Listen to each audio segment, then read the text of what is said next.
Assalamualaikum warahmatullahi wabarakatuh. Sahabat kalian yang berbahagia, Alhamdulillah kita berjumpa lagi. Dan saat ini kita coba untuk masuk ke ruang-ruang yang menjadikan kita lebih sadar akan sebuah nilai yang menjadikan manusia berpikir, berucap, dan bertindak.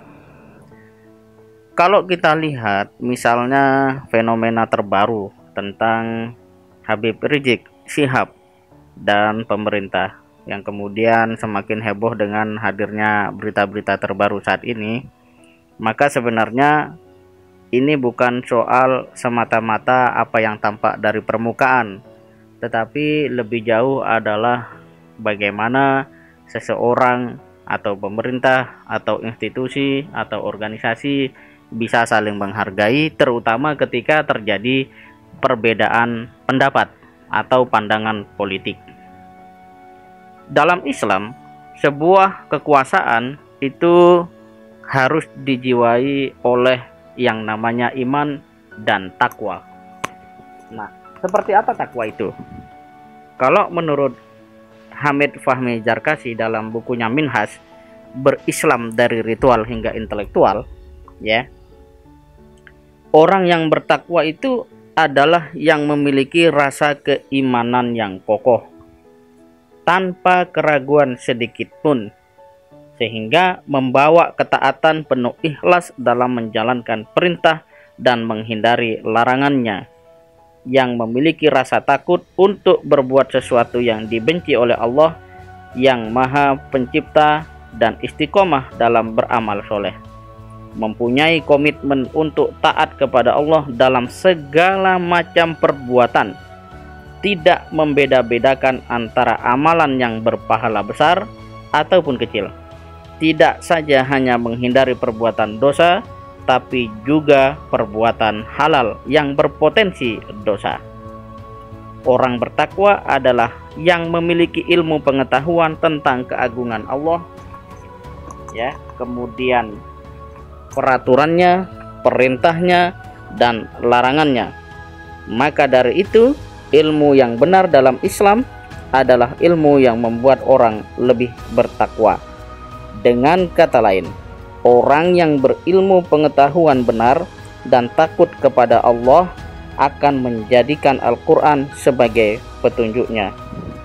Sahabat kalian yang berbahagia, sebuah kekuasaan yang tidak dijiwai oleh iman, oleh ketakwaan, cenderung akan menjadikan orang merasa dirinya besar.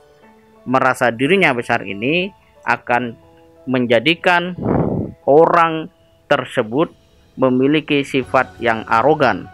Dan arogansi itu pertama kali muncul dalam kehidupan yang diceritakan di dalam Al-Quran adalah dilakukan oleh makhluk yang namanya iblis. Karena arogansi itulah kemudian dia terkutuk hingga hari kiamat. Dengan demikian, maka sebenarnya kita sebagai manusia punya ilmukah, punya kekuasaankah, punya kecerdasankah, punya kekuatan modalkah, dan apapun itu, pastikan diingat selalu bahwa semua itu tidak akan berarti apa-apa jika tidak dijiwai oleh iman dan takwa. Bahkan, ya, semua kekayaan yang ada dalam diri seseorang itu bersifat sangat sementara. Jika tidak dijiwai, ya, dikendalikan oleh ruh yang beriman dan bertakwa, tentu itu akan menjadi sebuah kerugian, bahkan sumber malapetaka bagi masa depan kita. Sahabat kalian yang berbahagia, kalau kita lihat benturan tentang kebenaran, maka itu adalah hal yang pasti terjadi mulai dari masa Nabi Adam hingga saat ini. Yang terpenting saat ini adalah bagaimana kita semakin mendekatkan diri pada nilai-nilai yang telah ditancapkan oleh Rasulullah, ya, dalam pengamalan ajaran Islam dengan sebaik-baiknya, sehingga kita tidak menjadi manusia yang reaktif, manusia yang mudah terprovokasi, ya, sangat gampang diadu domba, dan pada akhirnya berpikir dalam kebingungan tergantung arus media. Tidak, dan jangan seperti itu. Jadilah orang yang beriman, jadilah orang yang bertakwa. Insya Allah segala hal yang dibalik fakta akan dapat dengan mudah kita temukan jawabannya, sehingga kita memiliki kekuatan untuk tetap bersikap bijaksana.